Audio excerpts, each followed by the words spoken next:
Hello students, hello everyone. मैं अभिनव जैन फिर से एक बार आपका स्वागत करता हूं फिजिक्स फंडे की इस वीडियो में, जिसमें आज हम कंटिन्यू करने वाले हैं काइनेमेटिक पैरामीटर्स का part 4, average and instantaneous acceleration. तो फर्स्ट ऑफ ऑल एक्सेलरेशन, पहले भी ये शब्द नाइन्थ क्लास में आता है, सबको इसका मतलब याद होगा। एक्सेलरेशन का मतलब होता है, एक्सेलरेशन का काम होता है वेलोसिटी में चेंज करना।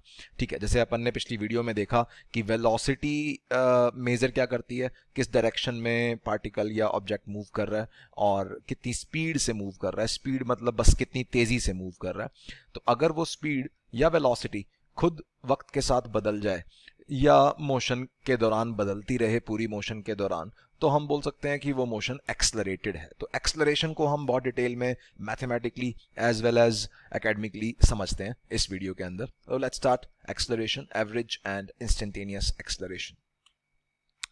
सबसे पहले एवरेज एक्सेलरेशन। जैसे हमने पहले एवरेज स्पीड और एवरेज वेलोसिटी पढ़ी थी, तो एवरेज शब्द जिन भी पैरामीटर्स के साथ जुड़ जाता है, एवरेज पूरी मोशन के दौरान देखा जाता है।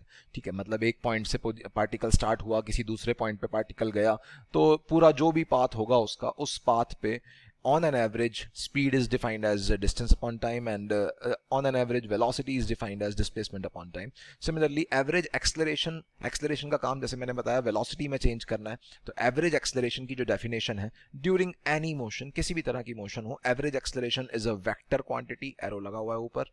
average acceleration vector is defined as change कितना हुआ velocity vector में upon time कितना लगा। ठीक है, किसी भी मोशन में velocity final vector minus velocity initial vector upon time taken. तो वेक्टर सब्ट्रैक्शन करनी है, ये ध्यान रखना है। ऑल्दो स्ट्रेट लाइन मोशन में अपने को कोई खास जरूरत नहीं पड़ती वेक्टर्स की, क्योंकि सारे वेक्टर्स एक ही डायरेक्शन में है, तो आई कैप केवल आई कैप में होंगे या केवल जे कैप में होंगे, तो हम उनको जस्ट लाइक स्केलर्स ऐड या सब्ट्रैक्ट कर सकते हैं। अदरवाइज हमें आई कैप जे कैप में वेक्टर्स को सब्ट्रैक्ट करना होगा, या तुम चाहो तो ट्राइंगल लॉ भी यूज कर सकते हो वेक्टर सब्ट्रैक्शन के लिए। एवरेज एक्सेलरेशन की डेफिनेशन के बाद आती है इंस्टेंटेनियस एक्सेलरेशन। मतलब किसी एक इंस्टेंट पे, किसी एक पर्टिकुलर इंस्टेंट पे एक्सेलरेशन इज डिफाइंड एज, या एक्सेलरेशन सिंपली भी बोल सकते हैं हम उसको। जैसे इंस्टेंटेनियस वेलोसिटी को कभी कभी वेलोसिटी बोल देते हैं हम, ऐसे ही इंस्टेंटेनियस एक्सेलरेशन को उस इंस्टेंट की एक्सेलरेशन कह सकते हैं। Is defined as simply rate of change of velocity. जैसे पोजीशन का रेट ऑफ चेंज था वेलोसिटी, वेलोसिटी का रेट ऑफ चेंज है एक्सेलरेशन। रेट शब्द का मतलब पहले भी मैं कई बार बता चुका हूँ, रेट जहां जहां फिजिक्स में आएगा या कहीं भी आएगा, रियल लाइफ में या कहीं भी किसी भी सब्जेक्ट के अंदर, रेट शब्द का मतलब है differentiation with respect to time. Time के साथ वेलोसिटी किस हिसाब से बदल रही है या किस रेट से बदल रही है। तो वेक्टर फॉर्म में मैथमेटिकली लिखें तो acceleration vector is defined as d by D t of velocity vector, या d we by D t. ये ध्यान रखना है अपने को कि सब चीज़ें वेक्टर हैं, यहाँ पे कोई स्केलर वर्जन नहीं है। जैसे वेलोसिटी का स्केलर वर्जन स्पीड था, एक्सेलरेशन का कोई स्केलर वर्जन नहीं है। Acceleration is a vector quantity, always a vector quantity. Note number 1, जो भी दोनों एक्सेलरेशन है, चाहे एवरेज एक्सेलरेशन हो चाहे इंस्टेंटेनियस एक्सेलरेशन हो, दोनों ही वेक्टर हैं और इनकी एसआई यूनिट मीटर पर सेकंड स्क्वायर है। सोच भी लो, दोनों ही फॉर्मूलों को देखो तो न्यूमरेटर में वेलोसिटी की टर्म्स हैं और डिनोमिनेटर में टाइम की टर्म्स हैं। वेलोसिटी की यूनिट मीटर पर सेकंड अपॉन टाइम की यूनिट सेकंड, तो मीटर पर second upon second that is metre पर सेकंड स्क्वायर। 2 सेकंड आ गए। Note number 2, it's if acceleration is permanent zero, अगर कोई ऑब्जेक्ट या कोई पार्टिकल इस तरह से मूव कर रहा है कि उसकी एक्सेलरेशन परमानेंट जीरो है। परमानेंट शब्द की बड़ी इंपॉर्टेंस है यहाँ पे, मतलब किसी एक इंस्टेंट के लिए जीरो नहीं हो रखी, हमेशा ही जीरो है अगर मूविंग पार्टिकल की एक्सेलरेशन। तो इसका क्या मतलब होगा, एक्सेलरेशन जीरो होने का मतलब फॉर्मूले से देखें तो D we by D T zero.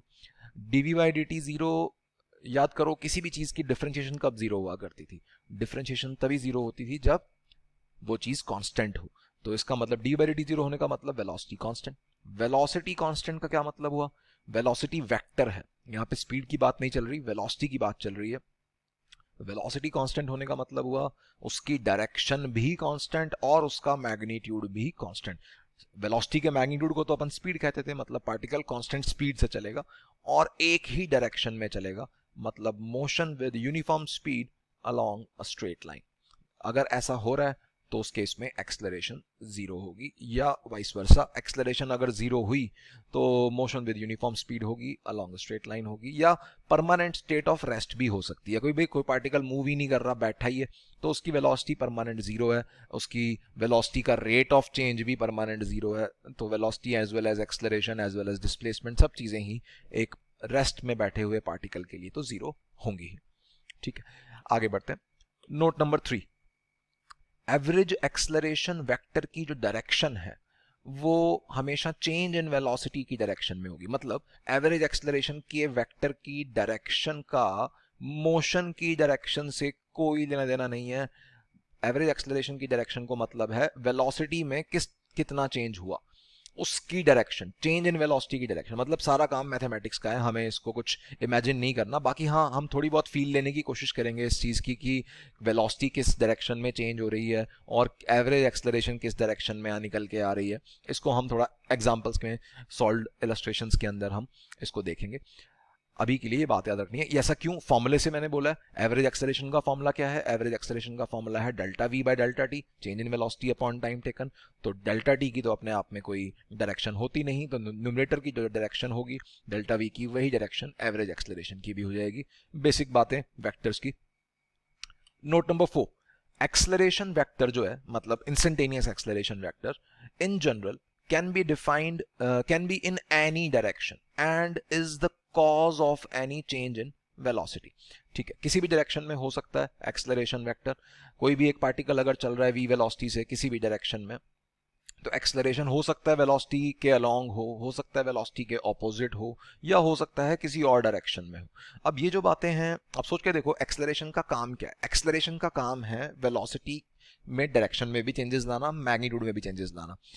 तो अगर हम सिर्फ डायरेक्शन पे फोकस करके सोचें तो हम बोल सकते हैं कि अगर वेलोसिटी मान लो नॉर्थ की तरफ है किसी गाड़ी की, और उसकी एक्सेलरेशन भी नॉर्थ की तरफ ही है, तो ऑब्वियसली कॉमन सेंस सोच के देखो, एक्सेलरेशन का काम है वेलोसिटी की डायरेक्शन को चेंज करना, वो भी नॉर्थ के अलोंग ही है, वेलोसिटी भी नॉर्थ के अलोंग है, तो डायरेक्शन में कोई चेंज नहीं आने वाला। अगर एक्सेलरेशन साउथ के अलोंग हो जाए, मतलब ऑपोजिट टू वेलोसिटी हो जाए, मतलब मैं जो दो केसेस यहां स्टडी कर रहा हूं वो है, पहला केस, अगर acceleration along the line of motion है, अगर पैरेलल टू वेलोसिटी है, याद करो वेलोसिटी ही मोशन को डिफाइन करती है, जिस डायरेक्शन में वेलोसिटी होगी उसी डायरेक्शन में मोशन होगी। अगर मोशन के अलोंग ही एक्सेलरेशन है या मोशन के ऑपोजिट एक्सेलरेशन है, तो इसका मतलब एक्सेलरेशन वेलोसिटी वेक्टर को इधर उधर शिफ्ट नहीं करना चाहता, वेलोसिटी वेक्टर की डायरेक्शन को उसी लाइन के अलोंग रखना चाहता है। इसका मतलब पाथ जो होगा वो लीनियर होगा, या ऐसे बोल सकते हो रेक्टिलिनियर मोशन होगी। कैसे उसकी पोजीशन चेंज करेगी, वेलोसिटी चेंज करेगी, वो डिपेंड करेगा एक्सेलरेशन खुद कैसी है। एक्सेलरेशन खुद बदल रही है या एक्सेलरेशन खुद नहीं बदल रही वक्त के साथ, इन सब बातों पे वो डिपेंड करेगा। बट हम इन जनरल बोल सकते हैं एक्सेलरेशन और वेलोसिटी अगर सेम डायरेक्शन में है, मान लो राइट साइड वेलोसिटी है, राइट साइड ही एक्सेलरेशन है, तो इसका मतलब है डायरेक्शन चेंज नहीं होना चाह रही, केवल मैग्नीट्यूड चेंज होना चाह रहा है यहाँ पे वेलोसिटी का, और वो मैग्नीट्यूड बढ़ाने की कोशिश कर रही है ये एक्सेलरेशन। और दूसरा केस, अगर वेलोसिटी राइट साइड है और एक्सेलरेशन लेफ्ट साइड है, चाहे इनके मैग्नीट्यूड्स कुछ भी हो, सिर्फ डायरेक्शन की बातचीत चल रही है। वेलोसिटी अगर एंटी पैरेलल है एक्सेलरेशन के, तो उस केस में ये एक्सेलरेशन पाथ को तो स्ट्रेट लाइन ही रखेगी, लेकिन वेलोसिटी के एंटी पैरेलल होने की वजह से उसके मैग्नीट्यूड को कम करती रहेगी। मतलब स्पीड पार्टिकल की, मूविंग पार्टिकल की धीरे धीरे कम होती रहेगी। जैसे गाड़ी ब्रेक मारते हैं हम, गाड़ी में, चलती हुई गाड़ी में अगर हम ब्रेक मारते हैं, तो इसका मतलब हम बोल सकते हैं हम गाड़ी को एक्सेलरेशन दे रहे हैं ऑपोजिट टू दी मोशन। और अगर हम एक्सेलरेटर हार्डली प्रेस करते हैं गाड़ी में चलते हुए, तो इसका मतलब हम गाड़ी को एक्सेलरेशन दे रहे हैं अलोंग दी मोशन। तो शब्द एक ही है, चाहे वेलोसिटी का मैग्नीट्यूड बढ़े चाहे घटे, कहेंगे हम उसे एक्सेलरेटेड मोशन। और अगर वेलोसिटी का मैग्नीट्यूड ना बढ़ रहा है ना घट रहा है, ना ही वेलोसिटी की डायरेक्शन चेंज हो रही है, तो हम उसे बोलेंगे अनएक्सेलरेटेड मोशन, या यूनिफॉर्म मोशन भी उसको बोला जाता है, जिसमें एक्सेलरेशन जीरो हो, वेलोसिटी कांस्टेंट हो। केस 2, अगर एक्सेलरेशन वेलोसिटी के पैरेलल भी नहीं है, एंटी पैरेलल भी नहीं है, तो path becomes curved. Obviously common sense को देखो, अगर कोई गाड़ी नॉर्थ की तरफ जा रही है और उसकी एक्सेलरेशन हमने उसको ईस्ट की तरफ दे रखी है, इसका मतलब उसकी वेलोसिटी वेक्टर में जो चेंजेस आने वाले हैं वो ईस्ट की तरफ आने वाले हैं। मतलब नॉर्थ की तरफ जाती हुई गाड़ी धीरे धीरे ईस्ट की तरफ मुड़ के एक टर्न ले लेगी, लेफ्ट टर्न ले लेगी, हम ऐसा कह सकते हैं ऊपर से देखने पे। तो एक्सलरेशन वेक्टर अगर किसी और डायरेक्शन में है, मोशन के अलोंग नहीं है, तो वो पाथ को कर्व्ड बना देता है। This is the concept. तो एक्सलरेशन, मुद्दे की बात क्या है, एक्सलरेशन का काम है वेलोसिटी की डायरेक्शन में चेंज करना एज वेल एज उसके मैग्नीट्यूड में चेंज करना। कभी कभी दोनों में से कोई एक काम कर रहा होता है एक्सलरेशन, कभी कभी दोनों काम कर रहा होता है, एटलीस्ट एक काम तो करता ही है एक्सलरेशन। तो हम आगे बढ़ते हैं, बेसिक एक फील लेनी है हमें एक्सलरेशन की यहाँ पे। Note number 5, mathematically in straight line motion acceleration can be written as, acceleration की डेफिनेशन हमने देखी, rate of change of velocity dv vector by dt। अगर हम स्ट्रेट लाइन में बात कर रहे हैं तो हमें बार बार वेक्टर लगाने की जरूरत नहीं है, सारे वेक्टर्स आई कैप के ही अलोंग होंगे, अभी हमने ये देखा। तो बार बार हम आई कैप लिखना पसंद नहीं करते, हम सिंपली बिना वेक्टर साइन के dv बाय dt लिख देते हैं। अच्छा, अब इस dv बाय dt को लिखने के और भी तरीके हैं। dv बाय dt को हम इस तरह से भी लिख सकते हैं, याद करो ये d2x, इसको तो पावर मत समझना, पहले भी मैंने डिफरेंशिएशन में बताई थी ये चीज, this is not power, this is second derivative symbol है, ये सेकंड बार डिफरेंशिएशन होती है। तो वेलोसिटी खुद क्या थी, वेलोसिटी खुद dx बाय dt थी, वेलोसिटी खुद dx बाय dt थी, उसकी एक बारी और टाइम के रिस्पेक्ट में डिफरेंशिएशन हो रही है, तो एक्सलरेशन क्या बन जाएगी, double differentiation of x। x मतलब वही पोजीशन या डिस्प्लेसमेंट भी इसको ले सकते हैं, पिछली वीडियो में हमने देखा था पोजीशन की जगह हम डिस्प्लेसमेंट भी पुट कर सकते हैं यहाँ पे। तो डबल डेरिवेटिव या डबल डिफरेंशिएशन ऑफ पोजीशन या डिस्प्लेसमेंट इज एक्सलरेशन। अच्छा, इसको एक लिखने का और तरीका है, एक्सलरेशन में एक्सलरेशन खुद क्या था, dv बाय dt। देखो एक्सलरेशन dv बाय dt, इसको हम ऐसे भी लिख सकते हैं, this is dx by dt, जबरदस्ती लिख रहा हूं मैं चेन रूल लगा के, multiplied by dv by dx। ठीक है, क्यों लिखना है ऐसा वो क्वेश्चंस में समझ में आएगी चीज, बट इस तरह से लिख सकते हैं। चेन रूल कहता है कि ये dx कट जाएंगे और dv बाई dt को ही लिखा है, बट इस तरह से लिखने में ये dx बाई dt तो बन गया v, है ना, v खुद क्या था, dx by dt, rate of change of position या rate of change of displacement, और ये dv बाई dx अलग से, तो v into dv by dx इस फॉर्मेट में भी लिखा जा सकता है। तो मुद्दे की बात क्या है, ये एक्सलरेशन के अब इतने सारे फॉर्मूले हो गए, इनमें से कौन सा फॉर्मूला हमें कब लगाना है, ये बात कैसे समझ में आएगी। तो सिंपल बात है कि भाई अगर वेलोसिटी और टाइम में गेम चल रहा है, वेलोसिटी और टाइम में काम करना है हमें, और वेलोसिटी टाइम और एक्सलरेशन में ही हमें इंटरेस्ट है, तो हमें ये पहला formula acceleration is equal to dv by dt याद आएगा। अगर काम चल रहा है पोजीशन टाइम और एक्सलरेशन में, तो acceleration is equal to double derivative of position, ये फॉर्मूला याद आएगा। और अगर काम चल रहा है या क्वेश्चन जो है वो रिगार्डिंग वेलोसिटी, पोजीशन और एक्सलरेशन में से कुछ चीजें दी हुई हैं, कुछ चीजें पूछी हुई हैं, तो हमें टाइम में हमें कोई इंटरेस्ट नहीं होगा, और उस केस में हम इस फॉर्मूले को याद करेंगे v dv बाई dx। तो मुद्दे की बात यही रहेगी कि जब क्वेश्चन अपीयर होगा हमारी आंखों के सामने, तो हमें कौन सा फॉर्मूला लगाना है, कैसे लगाना है, ये बातें समझ में आनी चाहिए। आगे बढ़ते हैं, note number 6, mathematically in general acceleration can be written as, अगर 3 डायमेंशनल मोशन है, पार्टिकल स्ट्रेट लाइन में नहीं जा रहा, कहीं भी जा रहा है, इधर उधर किसी भी तरह की मोशन हो सकती है, तो उसमें एक्सलरेशन को वेक्टर फॉर्म में लिखना होगा, dv vector by dt। Velocity के इन जनरल 3 कंपोनेंट होते हैं, vx i cap, vy j cap, vz k cap. जैसे पोजीशन वेक्टर की डिफरेंशिएशन करके हम वेलोसिटी निकाली थी, बिल्कुल ठीक उसी तरह वेलोसिटी वेक्टर की डिफरेंशिएशन करके हम एक्सलरेशन निकाल सकते हैं। डिफरेंशिएशन के अंदर मैं फिर से एक बार बोल देता हूँ, i cap, j cap, k cap क्या है, यूनिट वेक्टर्स हैं, कांस्टेंट यूनिट वेक्टर्स हैं, ना तो उनकी डायरेक्शन चेंज होनी ना मैग्नीट्यूड, तो वो डिफरेंशिएशन से बाहर बैठे रहेंगे, और जो मेन फंक्शन होगा वेलोसिटी का x y z, अगर ये वक्त के साथ बदल रहे होंगे तो उनकी डिफरेंशिएशन टाइम के रिस्पेक्ट में हमें करनी होगी। अच्छा, इसी चीज को अगर अपन पोजीशन की टर्म्स में लिखना चाहें, वेलोसिटी की जगह पोजीशन का रेट ऑफ चेंज की टर्म्स में देखें, तो वही सेम बात अपन ने देखा, डबल डिफरेंशिएशन करके स्ट्रेट लाइन मोशन में एक्सलरेशन आती है, तो यहाँ पे डबल डिफरेंशिएशन हमें x कंपोनेंट की अलग, y की अलग, z कोऑर्डिनेट की अलग, तीनों पोजीशन कोऑर्डिनेट्स की डबल डिफरेंशिएशन करके रिस्पेक्टिव एक्सलरेशन कंपोनेंट्स मिल जाएंगे। मतलब ओवरऑल जो बात चल रही है, अगर स्ट्रेट लाइन मोशन नहीं हो रही तो x कंपोनेंट्स में हमें गेम अलग खेलना है। x कंपोनेंट में अगर x कोऑर्डिनेट की डिफरेंशिएशन कर दें तो वेलोसिटी का x कंपोनेंट मिल गया, वेलोसिटी के x कंपोनेंट की एक बार और डिफरेंशिएशन कर दें टाइम के रिस्पेक्ट में तो एक्सलरेशन का x कंपोनेंट मिल गया। यही सेम काम y में, y कोऑर्डिनेट की डिफरेंशिएशन कर दें तो वेलोसिटी का y कंपोनेंट मिल गया, उसकी डिफरेंशिएशन कर दें एक बार और टाइम के रिस्पेक्ट में तो एक्सलरेशन का y कंपोनेंट मिल गया, and same with z axis. तो मतलब अलग अलग डायरेक्शन में अलग अलग एक्सिस के अलोंग हमें अलग अलग से डिफरेंशिएशन करनी होती है। कंबाइन दिखाना है तो i cap, j cap, k cap के रूप में तुम दिखा सकते हो। और जो तीसरा हमने फॉर्मूला देखा था रेक्टिलिनियर मोशन का vdv बाई dx करके, है ना, एक्सलरेशन को vdv बाई dx भी लिख सकते हैं, तो उसको 3 डायमेंशन में अगर लिखना है तो इस तरह से लिखेंगे कि एक्सलरेशन के x कंपोनेंट में अलग vdv बाई dx, एक्सलरेशन के y कंपोनेंट में अलग vdv by dy, vdv by dx नहीं बोलेंगे, यहाँ पे y बोलेंगे, y कोऑर्डिनेट तो y होगा उसके अंदर, और यहाँ पे पोजीशन कोऑर्डिनेट z होगा, तो पोजीशन कोऑर्डिनेट भी z और वेलोसिटी कंपोनेंट भी z वाला। तो इस तरह से इन तीन डायरेक्शंस में इस तरह से यूज करने की कभी नौबत आती नहीं है। जनरली हम स्ट्रेट लाइन के ही सबसे ज्यादा क्वेश्चन बनते हैं, और 3D की कुछ बातें होंगी वो हम बाद में जब प्रोजेक्टाइल मोशन स्टडी कर रहे होंगे तब हम एक बार दोबारा से इन फॉर्मूलों को देखेंगे। आगे बढ़ते हैं। Note number 7, motion is said to be accelerated if speed increases with time and motion is said to be decelerated. एक नया शब्द ये डी एक्सलरेटेड या रिटार्डेड। देखो है दोनों केसेस में एक्सलरेशन वेक्टर की प्रेजेंस, बट नाम बोल रखे हैं। डी एक्सलरेटेड का मतलब क्या है, अगर स्पीड वक्त के साथ घटे तो उसे बोलेंगे रिटार्डेशन हो रही है या डी एक्सलरेशन हो रही है, और अगर स्पीड वक्त के साथ बढ़े, ध्यान से वेलोसिटी नहीं बोल रहा मैं, स्पीड बोल रहा हूं।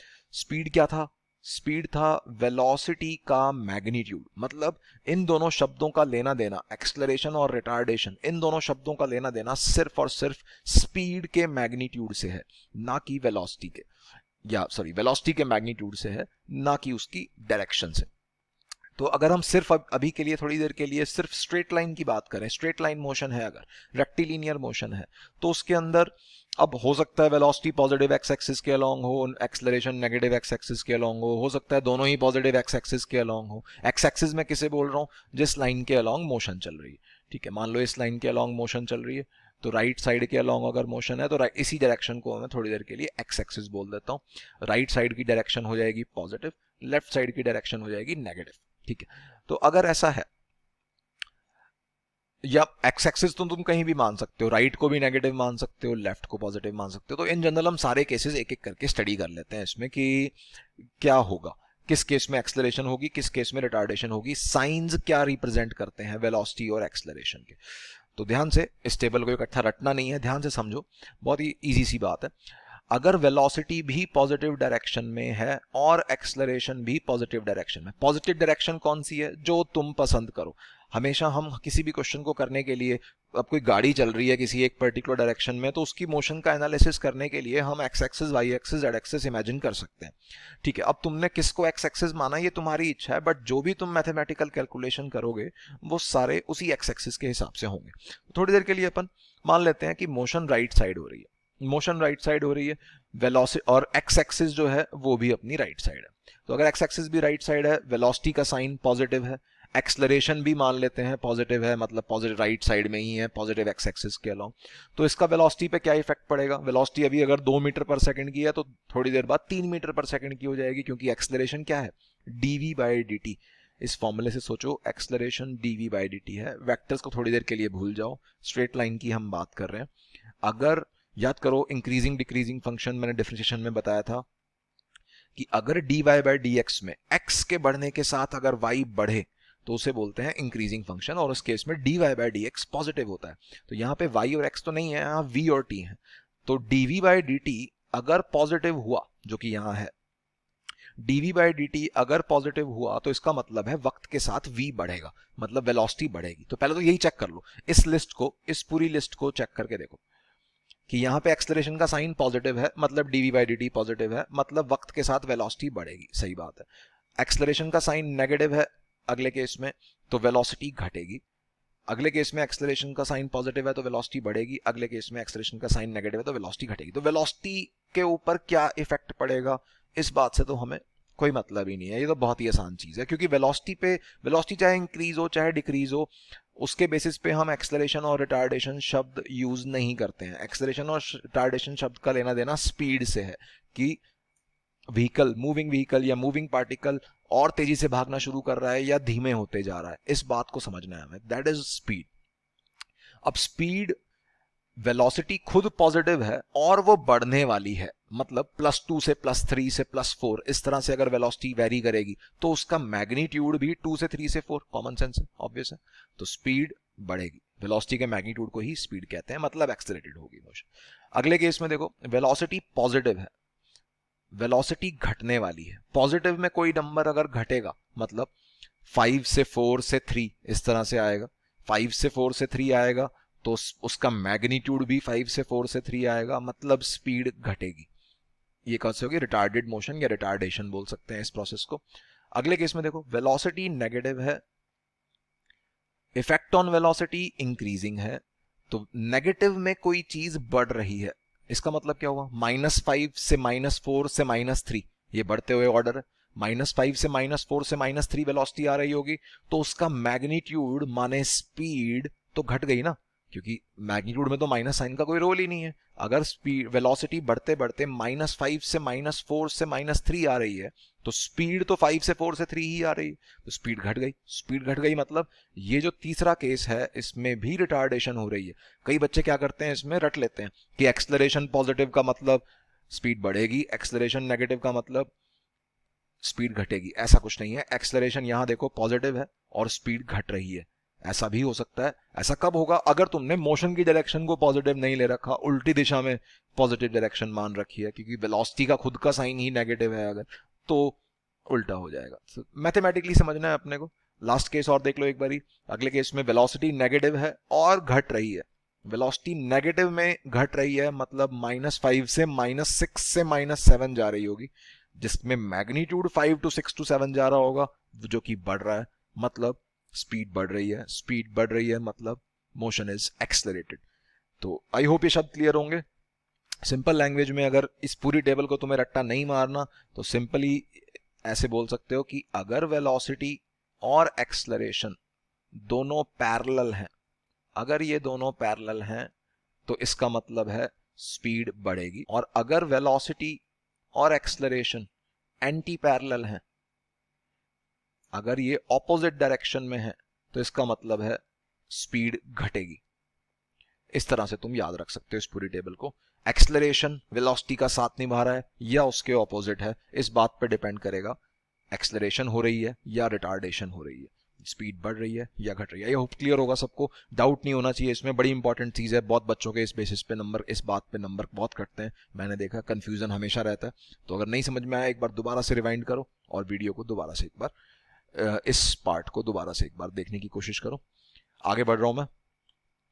इलस्ट्रेशंस। पहला सवाल, a car is moving towards north with speed 20 metre per second and it takes a U-turn through a semicircular path। एक गाड़ी इस तरह से नॉर्थ की तरफ जा रही थी और राइट टर्न लिया उसने, यू टर्न लिया राइट साइड में, साउथ की तरफ वापस आ गई। रेडियस दे रखा है इस सेमी सर्कुलर पाथ का 10 metre, while maintaining its speed constant. पूरे रास्ते उसकी स्पीड नहीं बदली। Find average acceleration during the U turn.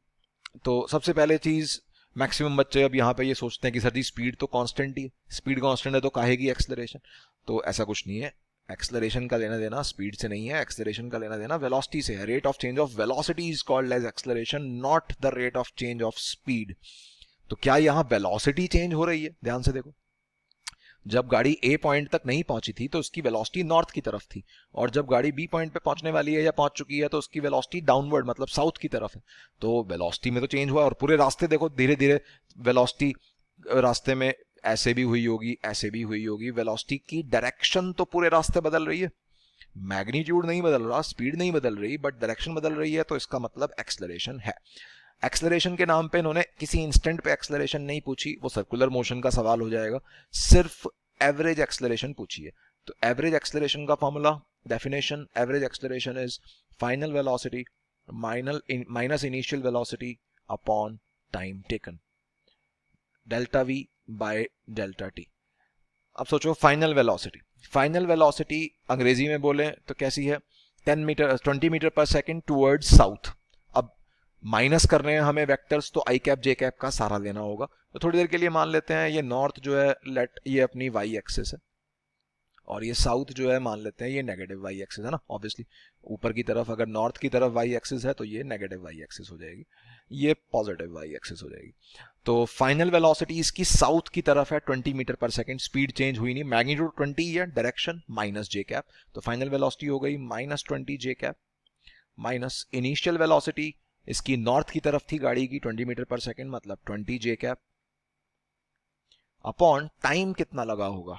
Time कैसे सोचे? टाइम सोचने के लिए हम बोल सकते हैं पूरे रास्ते स्पीड तो कांस्टेंट ही है, स्पीड कांस्टेंट है तो ऐसे हमने पिछली वीडियो में भी सवाल देखे थे, स्पीड अगर कांस्टेंट है तो एवरेज स्पीड की वैल्यू भी 20 ही है। एवरेज स्पीड अगर 20 है तो टाइम को लिखने के लिए मैं यूज कर सकता हूं formula distance upon average speed. Distance कितना होता है, सेमी सर्कुलर पाथ में डिस्टेंस है पाई आर और स्पीड है, या वी लिख देते हैं अभी, 20 बाद में डाल देंगे। तो नेक्स्ट स्टेप में डाल रहा हूं इसे, -20 that is -40 J cap, -40 J cap, ये तो हो गया change in velocity, upon pi R by V, pi into radius है 10 मीटर अपॉन वी है 20। This is coming out to be -80 upon pi J cap. तो this is the answer, but इसको again J cap में नहीं answer को छोड़ना, क्यों, क्योंकि ये चीज हमने लेट की थी, ये चीज हमने लेट की थी। तो फाइनली हम, क्वेश्चन अंग्रेजी में दिया गया था, क्वेश्चन में कोई वाई एक्सिस नहीं दी गई थी, तो हम आंसर भी अंग्रेजी में लिखेंगे। आंसर क्या लिखेंगे, 80 अपॉन पाई मीटर पर सेकंड स्क्वायर। मीटर पर सेकंड स्क्वायर क्यों, क्योंकि सारा डाटा ऐसा यूनिट्स में ही है, मीटर सेकंड्स में ही है सब कुछ, तो ऐसा यूनिट्स में ही आंसर आएगा। तो this is our average acceleration. और माइनस जे कैप का मतलब क्या है, माइनस जे कैप का मतलब है टुवर्ड्स साउथ, साउथ डायरेक्शन में इस मोशन के दौरान, इस यू टर्न के दौरान, ए से बी की मोशन के दौरान एवरेज एक्सेलरेशन रही। तो तुम देख सकते हो मोशन अलग अलग इंस्टेंट पे अलग अलग डायरेक्शन में थी। जब ये मिडवे में होगा तो थोड़ी देर के लिए ईस्ट में भी जा रहा होगा ये व्हीकल, जब बी पॉइंट पे आएगा तो साउथ में भी जा रहा है, इनिशियली इसकी मोशन नॉर्थ में भी हुई, तो ओवरऑल मोशन की तो डायरेक्शन बदले जा रही है, लेकिन average acceleration on an average during the motion, जो एक्सेलरेशन रही इसकी वो टुवर्ड्स साउथ रही। ये मैं पहले भी बोल चुका हूं, एक्सेलरेशन एंड एवरेज एक्सेलरेशन की डायरेक्शन को मोशन की डायरेक्शन से कोई मतलब नहीं है, ये बात दिमाग में रखनी है। Velocity is always along motion, but acceleration may और may not be along the motion। आगे बढ़ते हैं, illustration number 2, car is moving towards north with speed v। इस बार देखो इस क्वेश्चन में नॉर्थ की तरफ जा रही है, बट इसने राइट टर्न लिया। पिछले क्वेश्चन में यू टर्न लिया था, इस बार राइट टर्न लिया, takes a right turn through a quarter circular path of radius r while maintaining its speed constant। Again speed constant, तो बिल्कुल पिछले सवाल जैसा है। जो बच्चों को पिछला सवाल समझ में आ गया है, वीडियो को पॉज करके एक बार खुद से यहाँ ट्राई कर सकते हैं। बताना है find average acceleration during the right turn, ठीक है। एक्स एक्सिस वाई एक्सिस यहाँ कोई नहीं दी गई, हम यूज करेंगे, और आंसर वापस अंग्रेजी में ही देंगे, आई कैप जे कैप में नहीं देंगे, ये ध्यान रखना है। तो स्टार्ट कर रहा हूं मैं, एवरेज एक्सेलरेशन का ही सवाल है फिर से। एवरेज एक्सेलरेशन का formula v final minus v initial, final velocity minus initial velocity vector upon time taken. Velocity vector को लिखने के लिए आई कैप जे कैप का सहारा। फाइनल वेलोसिटी इसकी कैसी है, इस डायरेक्शन में, जब बी पॉइंट को क्रॉस कर जाएगा या बी पॉइंट पर होगा, पर होगी ये गाड़ी, तो बी पॉइंट पे वेलोसिटी है राइट साइड में। राइट साइड को मैं थोड़ी देर के लिए एक्स एक्सिस मान लेता हूँ, लेट कर रहा हूँ ये। नॉर्थ को थोड़ी देर के लिए वाई एक्सिस मान रहा हूँ, ये लेट कर रहा हूँ अगेन। ऐसा लेट कर लेने से जो भी मेरा आंसर आएगा इन एक्सिस के हिसाब से आएगा, और उसको मैं वापस अंग्रेजी में कन्वर्ट कर दूंगा, जे कैप को नॉर्थ बोल दूंगा और आई कैप को ईस्ट बोल दूंगा। तो फाइनल वेलोसिटी इसकी आई कैप के अलोंग है, कितनी है, वी आई कैप। स्पीड तो कहीं चेंज हुई नहीं, मैग्नीट्यूड तो है हर वक्त ही वी है। माइनस इनिशियल वेलोसिटी इसकी कैसी थी, नॉर्थ की तरफ थी, मतलब V J cap, upon time कितना लगा होगा, टाइम जैसे पिछले क्वेश्चन में निकाला बिल्कुल वैसे ही, डिस्टेंस जो इसने ट्रेवल किया pi R by 2, distance upon average speed, average speed is 2v, sorry average speed is v, क्योंकि पूरे रास्ते v ही स्पीड बरकरार रही है। तो ये क्या बन रहा है, this is 2v square upon pi R multiplied by I cap minus J cap, ठीक है। v कॉमन आ गया ऊपर न्यूमरेटर में से भी, तो ये अपना वेक्टर फॉर्म में आंसर है, जो कि इस फॉर्म में नहीं छोड़ना, क्योंकि आई कैप जे कैप हमने लेट किए थे। अब वापस, अब ये समझना है हमें आई कैप जे कैप, एक तो इस चीज का मैग्नीट्यूड क्या है और इस चीज की डायरेक्शन क्या है, मैग्नीट्यूड एंड डायरेक्शन हमारे आंसर की।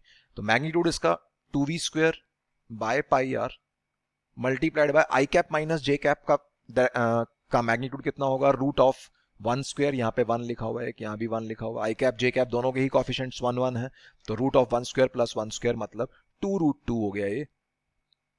एक √2 अंदर से आ गया, एक 2 बाहर था, तो 2√2v² / ये अपना आंसर हो गया मैग्नीट्यूड ऑफ एवरेज एक्सलरेशन का, अगर सिर्फ मैग्नीट्यूड पूछा गया है तो। डायरेक्शन भी अगर पूछी गई है तो आई कैप माइनस जे कैप, ये हमें सोचना है कौन सी डायरेक्शन है, इसको अंग्रेजी में क्या बोलेंगे। तो आई कैप तो हुआ राइट साइड, आई कैप है राइट साइड, और माइनस जे कैप का मतलब नीचे की तरफ, मतलब साउथ की तरफ, ये है माइनस जे कैप। आई कैप और माइनस जे कैप को हमें ऐड करना है, तो दोनों ही 1 1 मैग्नीट्यूड के हैं, तो इन दोनों का जो रिजल्टेंट बनेगा वो क्या एकदम मिडवे में बनेगा। याद करो वेक्टर वाली बातें, दो वेक्टर्स अगर एकदम बराबर होते हैं तो उनका रिजल्टेंट ठीक बीच में आता है, उनके एंगल बाइसेक्टर के अलोंग आता है। तो ये 45 डिग्री एंगल पे ये डायरेक्शन बनेगी। ये डायरेक्शन कौन सी है, ये तो ईस्ट थी, माइनस जे कैप साउथ थी, तो ये कौन सी हो गई, south east. South east is our answer for direction. Answer क्या बोलेंगे finally, 2√2v² / r, that is the magnitude of average acceleration and south east is the direction. I hope चमक रही होंगी, दोनों सवाल बिल्कुल एक जैसे थे, ये इलस्ट्रेशन 1 और 2। आगे बढ़ रहा हूं मैं, illustration number 3। A particle is moving on a straight line such that it's displacement is changing with time. कोई पार्टिकल अगेन किसी स्ट्रेट लाइन पे मूव कर रहा है, जिस इस फंक्शन के तहत डिस्प्लेसमेंट वक्त के साथ बदले जा रही है, इस फंक्शन के तहत गिवन है ये, मतलब टाइम की वैल्यू हम यहाँ पुट किए जाएंगे और डिस्प्लेसमेंट निकालेंगे, जैसे पिछली वीडियो में भी इस तरह के सवाल किए थे, बताना है। और ऐसा यूनिट्स में ही है सारी बातें, S is in metres and time is in seconds. पहला क्वेश्चन है फाइंड एक्सलरेशन, तो प्योरली ये मैथमेटिकल सवाल है, कुछ विजुअलाइज नहीं करना। डिस्प्लेसमेंट की डिफरेंशिएशन होती है वेलोसिटी टाइम के रिस्पेक्ट में, और वेलोसिटी की एक बारी और डिफरेंशिएशन कर दें टाइम के रिस्पेक्ट में तो हमें एक्सलरेशन फंक्शन मिल जाएगा। मतलब इस फंक्शन की 2 बारी डिफरेंशिएशन करने पे हमें एक्सलरेशन का फंक्शन ही मिल जाएगा। तो निकाल लेते हैं, s is equal to t³ - 4t है, यहां से ds/dt आ गया, ds/dt का मतलब वेलोसिटी आ गई, वो क्या है, t³ की डिफरेंशिएशन 3t² माइनस 4t की डिफरेंशिएशन 4, ये बन गया वेलोसिटी फंक्शन। इस वेलोसिटी फंक्शन को एक बारी और डिफरेंशिएट कर दो तो एक्सलरेशन हो जाएगी dv/dt।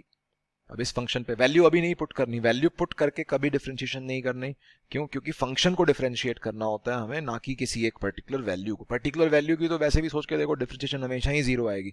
रेट का अगर हमें अंदाजा लगाना है तो हमें जो भी फंक्शन है, जिस फंक्शन के मुताबिक वेलोसिटी वक्त के साथ बदल रही है, उस फंक्शन को डिफरेंशिएट करना होगा। तो यहाँ पे मैं t को अभी 1 नहीं पुट कर रहा हूँ, जैसा क्वेश्चन में मेंशन किया गया था, तो बिना इसको 1 पुट किए पहले डिफरेंशिएट करो। तो 3t², 3 तो ऐसा का ऐसा, t² की डिफरेंशिएशन 2t, तो 3 × 2t हो गया 6t, माइनस 4 की डिफरेंशिएशन 0। तो एक्सलरेशन का फंक्शन रेडी हो गया। किसी भी इंस्टेंट पे एक्सलरेशन यहाँ खुद वक्त के साथ बदले जा रही है। एट t = 1 पूछा था, तो एट t = 1 इसके अंदर यहाँ पे t को 1 डाल दो, तो एक्सलरेशन निकल के आ रही है 6 मीटर/सेकंड²। तो this is our answer for question number 1। Simple सवाल, मैथमेटिकल सवाल, डिफरेंशिएट करने से डिस्प्लेसमेंट को डिफरेंशिएट करने से वेलोसिटी मिलती है टाइम के रिस्पेक्ट में, फिर एक बारी टाइम के रिस्पेक्ट में डिफरेंशिएशन करने से एक्सलरेशन मिल जाती है, dv/dt का फॉर्मूले पे बेस्ड क्वेश्चन। सेकंड पार्ट है इज पार्टिकल एक्सलरेटिंग और रिटार्डिंग एट t = 1। 1 सेकंड पर पार्टिकल की स्पीड बढ़ रही होगी या घट रही होगी, ये बात का अंदाजा लगाना है हमें। तो स्पीड कब बढ़ती है, बताया मैंने अभी कि अगर वेलोसिटी भी उसी दिशा में है जिस दिशा में एक्सलरेशन है तो स्पीड बढ़ रही होगी, अदरवाइज स्पीड घट रही होगी या रिटार्डेशन हो रही होगी। तो t = 1 पे हमने एक्सलरेशन तो निकाल ली, t = 1 पे वेलोसिटी भी निकाल लो। वेलोसिटी कहां से आएगी, यहां से आएगी। इस फंक्शन में वेलोसिटी को टाइम को 1 डाल दो, टाइम को 1 डाला तो ये बना 3 × 1² - 4, तो यहां से वेलोसिटी आ रही है -1 मीटर/सेकंड। तो ध्यान से देखो, वेलोसिटी का साइन नेगेटिव है, एक्सलरेशन का साइन पॉजिटिव है, ये दोनों ऑपोजिट इन डायरेक्शन हुए। मतलब अगर एक्सलरेशन पॉजिटिव एक्स एक्सिस के अलोंग है तो वेलोसिटी नेगेटिव एक्स एक्सिस के अलोंग है, या ऐसे बोल दो पार्टिकल नेगेटिव एक्स एक्सिस के अलोंग जा रहा होगा जहां भी होगा 1 सेकंड पे। तो ये दोनों ऑपोजिट हैं, ऑपोजिट होने का मतलब है रिटार्डेशन। तो सेकंड क्वेश्चन का आंसर हुआ रिटार्डेशन। आई होप क्लियर होगा। वेलोसिटी और एक्सलरेशन अगर ऑपोजिट होते हैं तो स्पीड घटती है रेक्टिलिनियर मोशन में। तीसरा सवाल है find average acceleration from t is equal to 0 से t इज इक्वल टू 1। जैसे मैंने पहले भी बताया, एवरेज शब्द जिस भी पैरामीटर के साथ जुड़ा हो तो मोशन, एक लंबी मोशन के दौरान हम एवरेज की बात करते हैं, ना कि किसी एक इंस्टेंट पे। लैंग्वेज ध्यान से देखो, यहाँ पे पहले क्वेश्चन में लैंग्वेज में at time t is equal to 1 था, दूसरे क्वेश्चन में at time t is equal to 1 था, तीसरे क्वेश्चन में क्योंकि एवरेज शब्द लगा हुआ है तो ड्यूरिंग द मोशन बातचीत चल रही है। From t is equal to 0 से t इज इक्वल टू 1, पहले एक सेकंड में एवरेज एक्सलरेशन क्या रही। तो एवरेज एक्सलरेशन का फॉर्मूला कई बार हमने यूज कर लिया है, इसे v final vector minus v initial vector upon time taken, या delta T. Final velocity vector मतलब एक सेकंड पर पार्टिकल की वेलोसिटी कितनी है। तो ये कहां से पता चलेगी, ये वेलोसिटी का फंक्शन हमने रेडी कर रखा है, ये वाला, इसको यूज कर रहा हूँ। एक सेकंड पे वेलोसिटी निकाल भी ली हमने, ये रही। एक सेकंड पे वेलोसिटी है -1 मीटर पर सेकंड की। आई कैप लगाना चाहो आई कैप लगा दो, अगर तुम जो एक्स एक्सिस मान रहे हो उसकी स्ट्रेट लाइन वाली मोशन को, अदरवाइज लगाने की जरूरत नहीं है, सिंपली प्लस माइनस साइन से भी हमारा काम चल जाएगा। तो वेलोसिटी फाइनल कितनी है, -1 मीटर पर सेकंड, माइनस इनिशियल वेलोसिटी कितनी है, ये कौन बताएगा, ये भी वही फॉर्मूला बताएगा, वही फंक्शन बताएगा, यही वाला वेलोसिटी और टाइम का फंक्शन। टाइम जब 0 था, 0 डाल के देखो यहाँ पे, इस टाइम को अगर 0 डाल दें तो वेलोसिटी कितनी बन रही है, -4 बन रही है, मतलब इनिशियल वेलोसिटी पार्टिकल की -4 थी। तो फाइनल -1, इनिशियल -4, टाइम कितना लगा 1 सेकेंड। तो आंसर आ रहा है यहाँ से average acceleration during the motion is metre पर सेकेंड स्क्वायर में, या ऐसा यूनिट्स में, ये हो गया +4 -1 3 मीटर पर सेकेंड स्क्वायर। ध्यान से समझ सकते हो, क्वेश्चन की लैंग्वेज बहुत ध्यान से पढ़नी है अपने को। क्वेश्चन की लैंग्वेज में एक्सलरेशन पूछी गई है या एवरेज एक्सलरेशन पूछी गई है, उसके हिसाब से हम फॉर्मूला अप्लाई करेंगे, डेफिनेशंस को अप्लाई करेंगे और प्रोसीड करेंगे। एवरेज एक्सलरेशन का लेना देना वेलोसिटी से है, ना कि एक्सलरेशन से, बट ऑन एन एवरेज वो बता रहा होता है कि वेलोसिटी किस डायरेक्शन में कितना मुड़ी, कितना चेंज हुई। और इंस्टेंटेनियस एक्सलरेशन किसी एक इंस्टेंट पे बता रहा होता है कि पार्टिकल किस दिशा में मुड़ने वाला है या उसकी वेलोसिटी में किस तरह के चेंजेस आने वाले हैं। आगे बढ़ते हैं। इलस्ट्रेशन नंबर 4, अगेन बिल्कुल सिमिलर तरीके का सवाल। एक्स एक्सिस यहां मेंशन कर रखा है, एक पार्टिकल एक्स एक्सिस पे मूव कर रहा है और उसकी एक्सलरेशन वक्त के साथ बदल रही है इस फंक्शन के तहत। a is equal to 5 - 2t। Again ऐसा यूनिट्स में काम है, यूनिट्स का यहाँ पे मैं कोई पंगा नहीं डाल रहा हूँ। एक्सलरेशन है मीटर पर सेकेंड स्क्वायर में, टाइम है सेकेंड्स में, फंक्शन गिवन है, इस फंक्शन में t की वैल्यू पुट करने से हमें एक्सलरेशन की वैल्यू मिल जाएगी। ये भी दे रखा है कि पार्टिकल ओरिजिन से स्टार्ट हुआ है और उसकी इनिशियल वेलोसिटी -6 मीटर पर सेकंड थी। -6 का मतलब वो नेगेटिव एक्स एक्सिस की तरफ इनिशियली गया होगा ओरिजिन से स्टार्ट होने के बाद। बताना है कि किस वक्त या कितने, और एक से ज्यादा इंस्टेंट्स भी हो सकते हैं, S instants, when particle reverses its direction of motion, किस किस वक्त पे पार्टिकल अपनी मोशन की डायरेक्शन को बदलेगा, और position as a function of time भी निकालना है। स्टार्ट करते हैं। एक्सलरेशन होती है, एक्सलरेशन दे रखी है 5 - 2t, जो कि होती है dv/dt, है ना। तो हमें dv/dt दे रखा है। अब dv/dt का ही फॉर्मूला क्यों याद आया, v dv/dx क्यों नहीं याद आया, क्योंकि हमें निकालना है time instants when particle reverses its direction of motion. कब कब पार्टिकल पलटता है, पहले भी बता चुका हूं मैं पिछली वीडियो में। पार्टिकल स्ट्रेट लाइन में अगर जा रहा है तो उसको पलटने के लिए कंडीशन क्या है, उसकी वेलोसिटी को 0 होना पड़ता है जब पार्टिकल स्ट्रेट लाइन में वापस मुड़ता है। तो हमें चेक करना है वेलोसिटी। पहला सवाल क्या हुआ, वेलोसिटी कब कब 0 होगी, किन किन इंस्टेंट्स पे वेलोसिटी 0 होगी, वो इंस्टेंट्स हमें फाइंड करने हैं। मतलब दिमाग में क्या चल रहा है मेरे, कि वेलोसिटी टाइम का अगर एक फंक्शन मुझे मिल जाए तो उस फंक्शन में मैं वेलोसिटी को डाल दूंगा 0 और टाइम की वैल्यू सॉल्व करके आंसर कर दूंगा। तो मेरा टारगेट है वेलोसिटी टाइम का फंक्शन पे पहुंचना। गिवन क्या है, एक्सलरेशन टाइम का फंक्शन। खेल किन के बीच में चल रहा है, एक्सलरेशन टाइम और वेलोसिटी के बीच में। हेंस फॉर्मूला कौन सा याद आया, a is equal to dv/dt। I hope समझ में आ गया होगा। थॉट प्रोसेस क्लियर रखना है अपना। तो acceleration dv/dt, velocity time function की मुझे तलाश है। तो वेलोसिटी टाइम फंक्शन निकालने के लिए बिल्कुल बिल्कुल ठीक उसी तरह से जैसे पिछली वीडियो में तुमने डिस्प्लेसमेंट और टाइम और वेलोसिटी के साथ गेम खेलना सीखा था, बिल्कुल ठीक उसी तरह से वही वेलोसिटी की टर्म्स एक तरफ कर रहा हूं, टाइम की टर्म्स दूसरी तरफ कर रहा हूं, क्योंकि मुझे वेलोसिटी और टाइम के फंक्शन की तलाश है। दोनों साइड इंटीग्रेशन का निशान बनाया। इंटीग्रेशन पे हाथों हाथ लिमिट्स लगा दी। टाइम की वैल्यू जब 0 थी, मतलब इनिशियल इंस्टेंट, तो गिवन है उसकी इनिशियल वेलोसिटी दे रखी है -6 मीटर पर सेकेंड। तो टाइम की लोअर लिमिट पे अगर 0, तो वेलोसिटी की लोअर लिमिट पे -6, और मुझे एक फंक्शन की तलाश है। तो यहाँ पे मैं अपर लिमिट पे t रख रहा हूँ, किसी भी t टाइम पे पार्टिकल की वेलोसिटी की upper limit v, general function निकालने के लिए। तो dv की integration v upper limit minus lower limit v minus -6 is equal to 5 की इंटीग्रेशन t के रिस्पेक्ट में 5t माइनस 2t की इंटीग्रेशन t के रिस्पेक्ट में t स्क्वायर। इंटीग्रेशन को मैं बहुत ज़्यादा एक्सप्लेन नहीं कर रहा हूँ, जिसको इंटीग्रेशन में डाउट्स हैं पुरानी वीडियोस देखो please. Basic maths her chapter में यूज़ होना है। मैं हर वीडियो में दोबारा तुम लोगों को नहीं समझा सकता कि किस तरह से इंटीग्रेशन हो रही है या किस तरह से डिफरेंशिएशन हो रही है। जैसे एडिशन सब्ट्रैक्शन हर बार नहीं समझाई जा सकती, बिल्कुल उसी तरह से मैथमेटिकल टूल्स हैं जो कि एक बार अच्छे से समझने पड़ेंगे ही पड़ेंगे। दिक्कत होती है, हर बच्चे को होती है, मैं जानता हूँ, बट दोबारा कोशिश करो तभी समझ में आएंगी चीज़ें। तो यहाँ से अपने पास वेलोसिटी का एक फंक्शन तैयार हो गया। वेलोसिटी का फंक्शन है -t² plus 5t minus 6।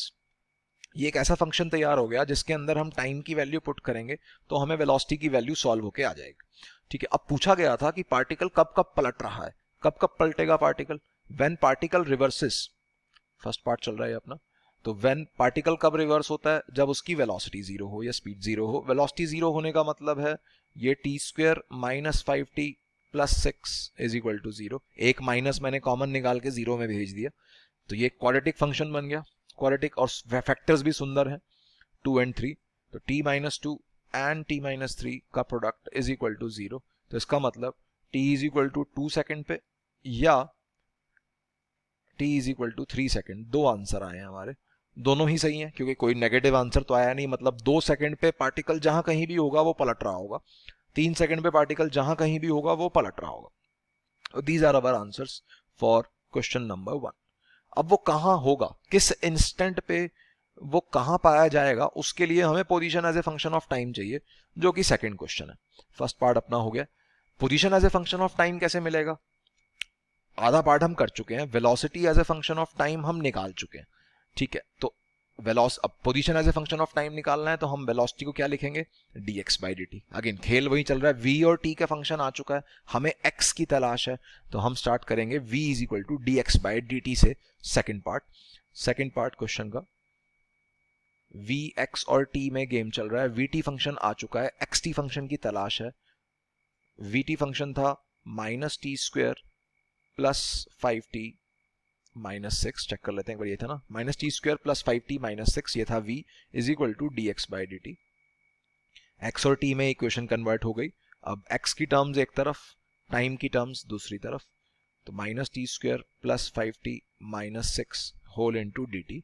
x और t सेपरेट हो गए, x और t सेपरेट होने के बाद दोनों साइड इंटीग्रेशन का निशान।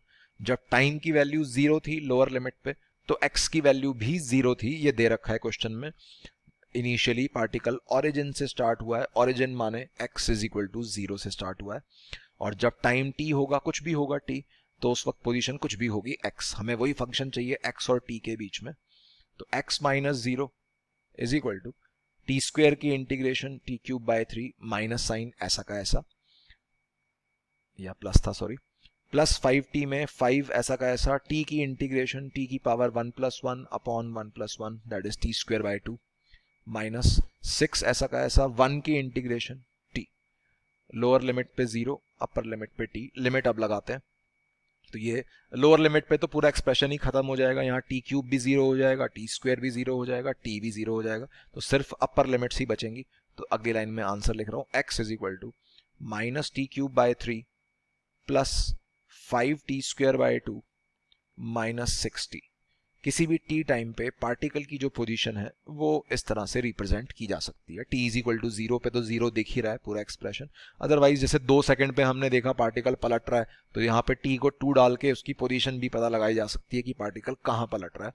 3 सेकंड पे भी पार्टिकल पलट रहा है, वो भी पता। मतलब पूरा मोशन का एनालिसिस हम मैथमेटिक्स की मदद से कर सकते हैं, चाहे कुछ भी हो रहा हो, चाहे वेलोसिटी कांस्टेंट हो ना हो, चाहे एक्सेलरेशन कांस्टेंट हो ना हो, किसी भी तरह की चीज़ हो, चाहे 7th क्लास के क्वेश्चन हो, चाहे 9th क्लास के क्वेश्चन हो, चाहे 11th में आने वाले इस तरह के इंटीग्रेशन डिफरेंशिएशन वाले क्वेश्चन हो, किसी भी काम को हमें करना है, जनरल डेफिनेशंस नहीं भूलनी।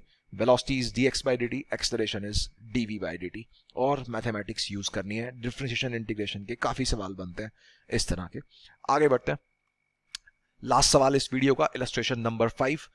पार्टिकल फिर से एक्स एक्सिस पे चल रहा है, such that it's acceleration is changing with position. देखो अब यहाँ पे एक्सेलरेशन का फंक्शन पोजीशन के साथ दिया हुआ है, ना कि टाइम के साथ, ठीक है। और एक्सेलरेशन फिर से ऐसा यूनिट में ही है, एक्स भी मीटर्स में ही है, ऐसा यूनिट में ही है। फिर से दिया गया है इनिशियल पोजीशन ओरिजिन है, और इनिशियल वेलोसिटी इस बार +6 मीटर पर सेकेंड है। Find position where particles reverses its motion. तो हमें गिवन क्या है, गिवन है यहाँ पे ax function, a is equal to -4x। हमें चाहिए क्या क्वेश्चन के अंदर, हमें चाहिए पोजीशन जहां पार्टिकल अपनी डायरेक्शन बदले, मतलब टू पोजीशन का मतलब x की वैल्यू चाहिए जब पार्टिकल डायरेक्शन बदले। मतलब पार्टिकल डायरेक्शन कब बदलता है, जब उसकी वेलोसिटी 0 होती है। तो ये क्वेश्चन है, गिवन है a और x का फंक्शन, हमें चाहिए v जब 0 हो तो x की वैल्यू। मतलब सारा खेल किन तीन वेरिएबल्स के बीच में चल रहा है, a, v और x। a, v और x के बीच में आपसी फॉर्मूला वो है a is equal to v dv by dx। तो यहां पे तुम्हें समझ में आ रहा होगा किस तरह से हम फॉर्मूला कौन सा लगाना है इसको सोचते हैं। तो a is equal to v dv by dx, इस फॉर्मूले को मैं इस्तेमाल करने वाला हूं यहाँ पे। Acceleration is -4x is equal to v dv by dx। तो v और x में एक इक्वेशन बन गई। फिर से वही काम, वेलोसिटी की टर्म एक तरफ, x की टर्म्स एक तरफ, तो ये बन रहा है v dv is equal to -4x dx।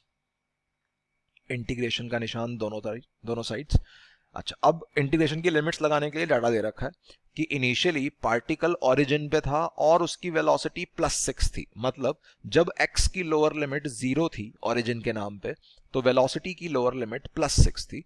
जब x की वैल्यू, हमें x की वैल्यूज चाहिए जब वेलोसिटी 0 हो जाए। अगर तुम्हें फंक्शन निकालना है तो यहां x लिख दो और यहां v लिख दो, और फिर v को 0 डाल दो। अदरवाइज मैं डायरेक्टली यहां पे v को 0 भी डाल सकता हूं, सीधा मेरे पास आंसर ही आ जाएगा। तो v की इंटीग्रेशन, v dv, v की इंटीग्रेशन v की पावर 1 + 1 अपॉन 1 + 1, लोअर लिमिट पे 6 अपर लिमिट पे 0 इज इक्वल टू -4x की इंटीग्रेशन में, -4 तो बाहर, x की इंटीग्रेशन x²/2, लोअर लिमिट पे 0 अपर लिमिट पे x। यहां से ये एक 2 और एक 2 कैंसिल हो रहे हैं, यहां से आ रहा है 0² -6² is equal to -4x²। x² में भी अपर लिमिट लगा दें तो x² माइनस लोअर लिमिट पे 0², तो ये बन रहा है -4x² इज इक्वल टू -36। यहां से आ रहा है x² इज इक्वल टू 9, या x इज इक्वल टू +-3।